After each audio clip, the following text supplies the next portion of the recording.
So I want to talk about your beginning in journalism. How did you get started? I know you've been doing this since you were like 5 years old or something crazy like that.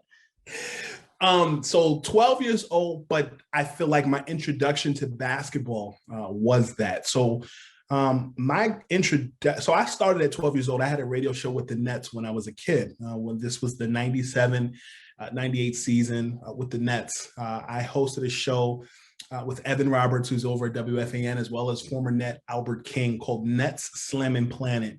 It was a kids radio show that was actually executive produced by Chris Carino, who's the voice of the Nets.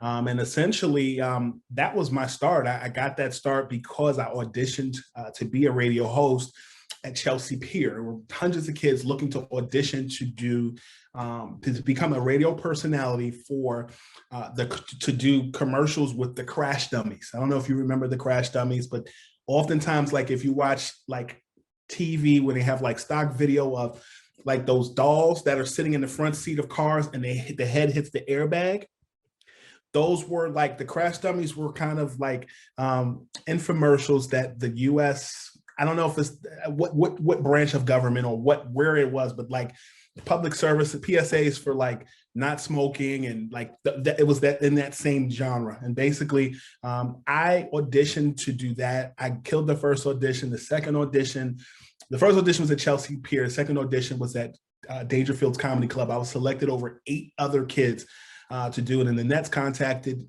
that company and said, "Hey, do you have a kid who likes basketball?" So that was me. This was John Calipari, vice president of basketball operations for the Nets, as well as the head coach. Keith Van Horn was the first pick. And here I was in the locker room, being around Chris Carino, as well as Adrian Wojnarowski, Chris Broussard, Stephen A. Smith, all those guys as they were on to come up doing what they were doing. That was where I kind of solidified myself professionally in basketball. But before that, I was still around the game as a kid. That's awesome.